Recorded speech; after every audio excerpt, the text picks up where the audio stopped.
I knew that I was dying and I was really cross about it.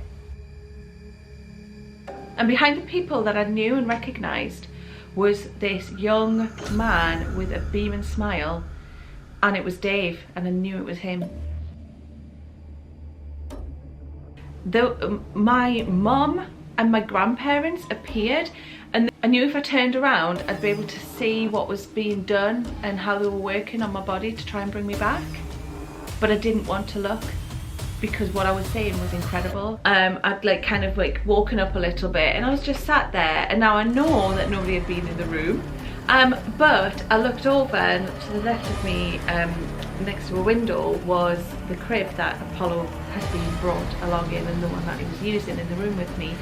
And it was just rocking on its own.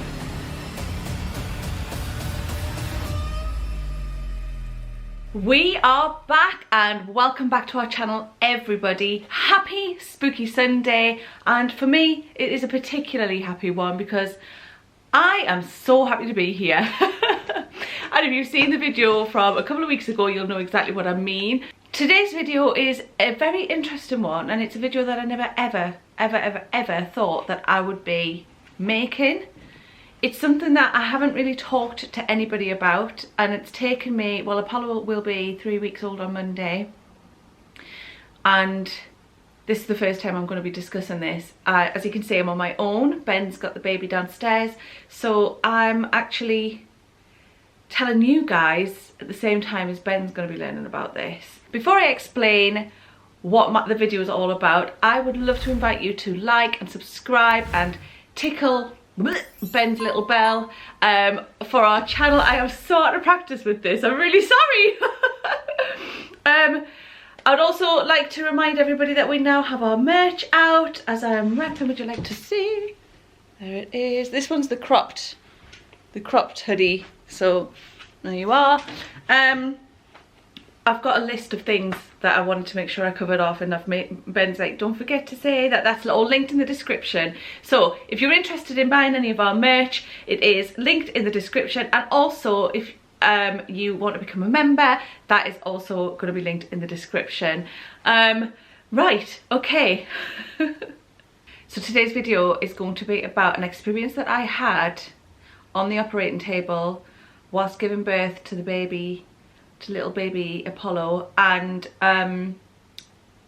well, I think I would call it a near-death experience, but I'm finding that hard to say at the moment. But I really wanted to share this story with you to see if other people have experienced anything similar. So without further ado, get yourself a brew, turn off the lights, and let's get into the video. Okay, so I think it's important that I kind of explain for those who haven't seen the video that Ben put out a couple of weeks ago about my labour experience, exactly what had happened, but I'm going to keep it quite brief because this video will go on forever. Basically, things during my labour weren't really going very well. I ended up in the operating theatre. They gave me a spinal block. They removed an epidural. I had a spinal block, like a small spinal block, and an epidural. Ended up down in theatre. They took out the epidural. They gave me a full spinal block. It went too high, and it effectively switched off my body. So I was lay there on the operating table, unable to breathe. It's hard to talk about, I'm really sorry. Hang on.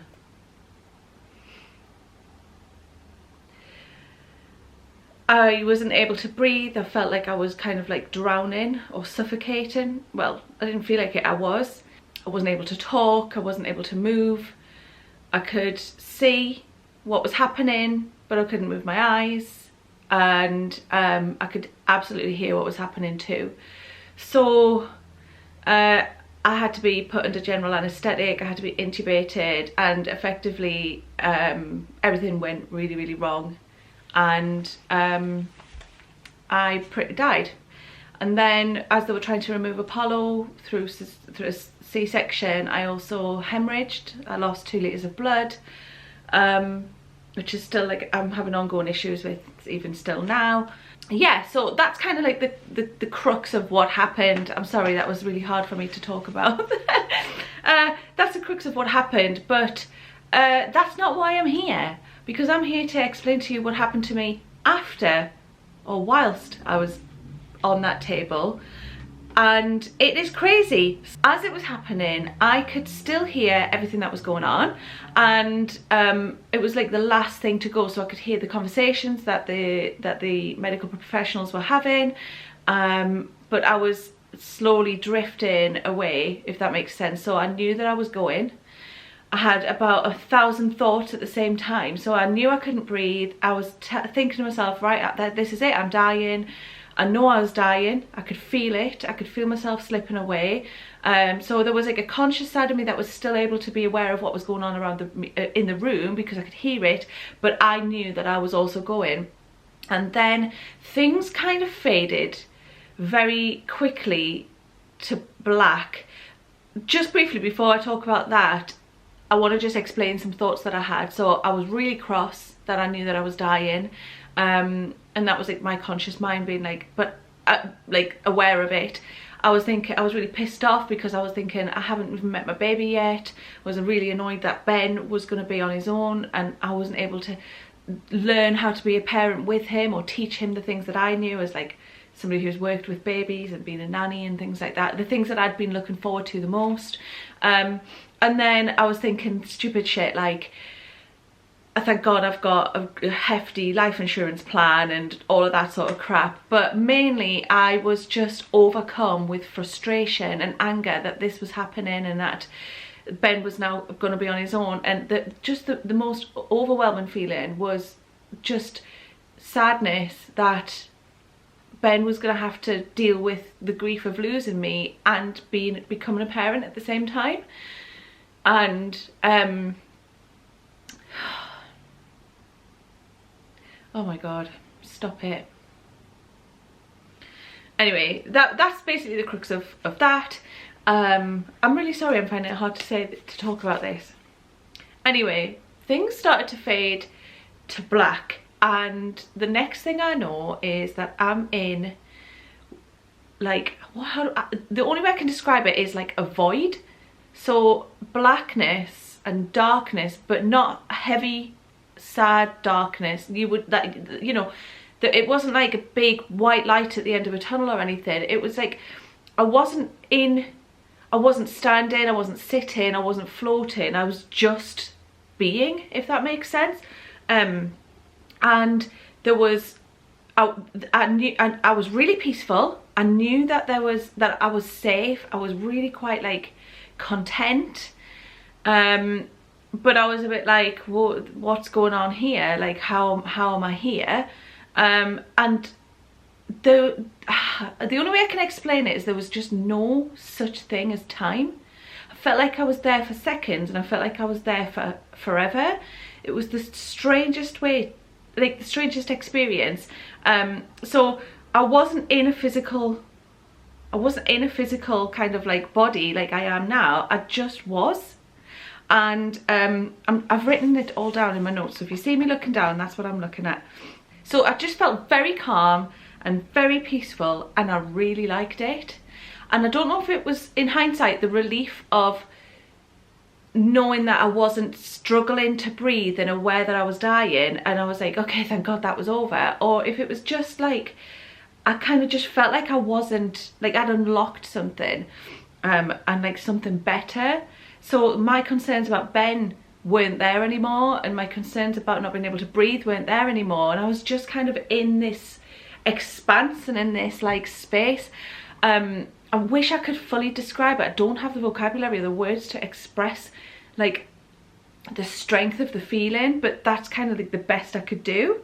And then again, in what felt like forever, but also in seconds, my mum and my grandparents appeared, and they were probably like a room's distance away, and there was like a glass, sort of, all I can describe as like a glass screen between us, and they were kind of like smiling at me, and they were like looking at me, but so there was like a while where they were just looking at me and I was just staring at them, and then I decided I was going to kind of like talk with them. So I was like, what's going on? Like, how am I able to see you? Their mouths weren't moving, but they were able to talk back to me. But they were smiling and they looked really happy. So my grandmother, my mum's mum, my dad's mum, and my mum were there.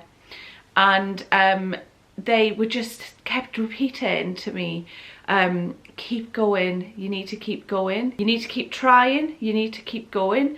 And I was saying, keep going, what do you mean? Like, what? Because I was so confused, I didn't understand what was going on, but I really liked it there. And I was like, can I come and cuddle you? Can I come and say, can I come to you? And they were like, no. And they were like not speaking, but they were shaking their heads and they were saying no. And I remember just feeling like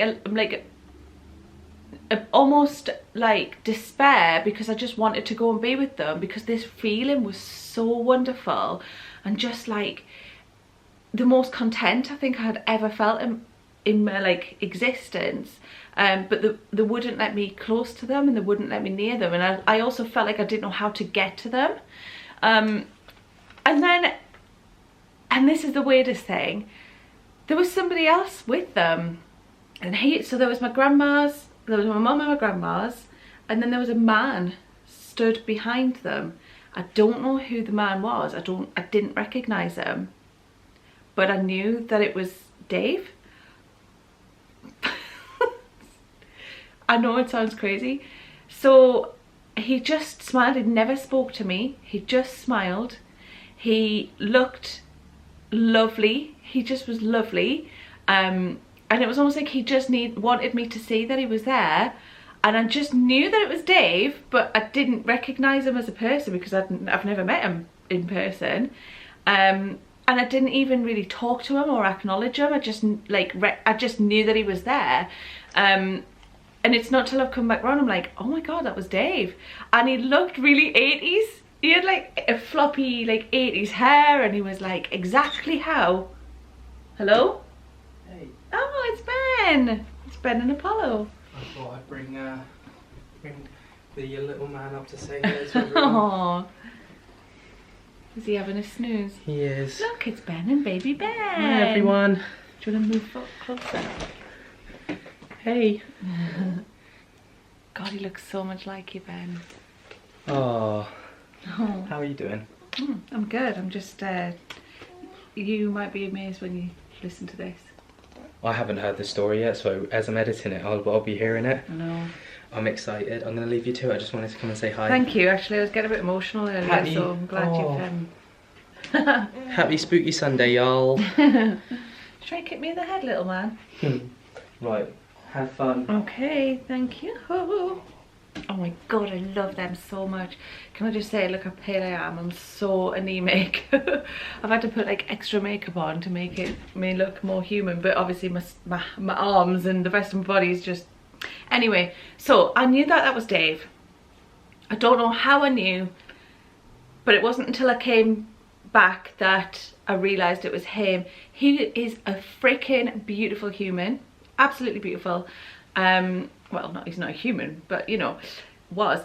And he just looked so happy and so elated, and I feel just utterly blessed that he was there. And I almost feel like he was like saying to me, or like there to say or show, like, look, I'm with you, I'm here, you're all right, sort of thing. So my family, my mum, my grandparents are saying, keep going, you've got to keep trying. And I'm like, what do you mean? One thing I wanted to just also put like as a little like side note is that while this is ongoing, I am fully aware of, I can still hear what's going on in the operating room, and it's behind me. So it's almost like I knew that if I was to turn around and look, I would see what was going on with my body. But what was going on in front of me was so incredibly like and intensely amazing, and felt so just wonderful that I was too scared almost, or not scared, but like I had no interest in looking back. I knew it was happening, I could hear it all, but I didn't want to know. I didn't want to investigate that. And then suddenly And I don't know how long this interaction with my family was, and Dave was, but suddenly I could feel myself like falling backwards. Now that sounds strange because, again, going back to what I had just said, I wasn't in a physical space, I wasn't in a physical being, I just was. But I could almost, it felt as if I was like falling backwards from a height. And then the next thing I know, I'm in the recovery room in the hospital, back in my body, and the anaesthetist's at my bedside, and he's like, Lainey, are you all right? And I remember just thinking, like, the first thing I did was like worry about everybody around me, because I remember thinking, I know what's just happened, and that must have scared the shit out of everybody. So I'm like, yeah, are you all right? Are you all? And I'm like asking all the people around, because there's like a guy observing me, there's the anaesthetist, and there's some like other people pottering about. So I was just asking them if they were all right, because I just felt so terrible for them, thinking, God, that must have been so worrying for them, or like really crap for them, because I knew that it wasn't usual for something like that and like of that extremity to, or that like for something that extreme to happen. So yeah, I found myself back in and I knew exactly what had happened to me. I knew, but obviously there was a lot going on. I had like wires coming out of me, I could barely speak because I'd had the tube down my throat, and like where they'd intubated me, and I just wanted to know if Ben and Apollo were okay. And so I was just like, once I knew everyone in the room was okay, I'm like, where's Ben, can I see him, all of that sort of thing.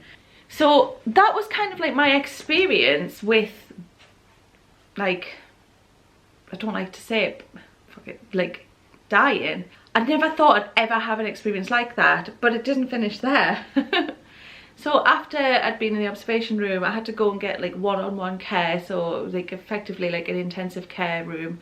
And things had kind of calmed down, and I was like more stable, and I was really tired. And Ben was absolutely, like, honestly, bless him, he was just on the bones of his arse. So I'd said to him, it was like the middle of the day at that point, I'd said to him, you need to go home, you need to go and get yourself like 2 or 3 hours of just solid sleep. I've got my call button, I've got people coming in all the time, I can get, like, I can't move, so there's nothing like that I need you to do to help me. I've got people here to support me. You go home, feed the cats, get some rest, come back in a few hours. So off he went. Begrudgingly, took me about an hour and a half to persuade him, bless him, but off he went. And Apollo was sleeping on my chest, and the bed had some rails, so I was almost like propped up a little bit, but there was like a rail here and a rail here, and I had one arm here and I had one arm here, just like, and I was snoozing at the time, and I don't know how long I was like asleep for, or like snoozing for, but I was like still, you never sleep properly in hospital, do you? So I was still like aware, but you know, just drifting. And I just remember feeling these, and I knew who it was, but I felt a hand come and hold my hand on this side, and then a hand hold me on this side as well. And I just remember thinking, someone's come in the room, and the hands felt quite cold, and my mum's hands always felt like that, and I instantly knew it was my mum, but logic was like stopping me from like going there. So I opened my eyes thinking that somebody had come into the room to do some more observations on me, because I was getting, you know, blood pressure checks and oxygen level checks and stuff all the time, and there was nobody there, which was so weird. But I knew it was my mum, so I just called out and said, like, I was like, hi mum, like, thank you for visiting me and all of that sort of thing. And then about half an hour later, I'll show you, I've made a video, I've got a video of it, and I'll show you it in a second. But about half an hour later, bearing in mind Apollo was still on my chest, I'd like kind of like woken up a little bit, and I was just sat there. And now I know that nobody had been in the room, because they always knock, and then I always was like saying to come in and stuff like that. But I looked over, and to the left of me, next to a window, was the crib that Apollo had been brought along in, and the one that he was using in the room with me, and it was just rocking on its own, which was the strangest thing. So I know that I had spirit around me, like literally like engulfing me with care and love, and just helping me through that really shitty difficult time. I'll insert the video now.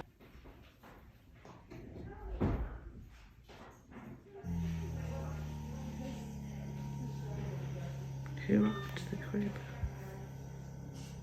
So that is my experience with something I never thought I'd experience, but I really wanted to share it with everybody. How would you describe it? A near-death experience? I don't know. I definitely know that when I died, I experienced something that I never thought I would. There's so much more. There's so much more to life than what we're in right now, guys. I can confirm. Really, really crazy. An amazing experience and horrific and shitty at the same time. But I'm here. I'm feeling so much better.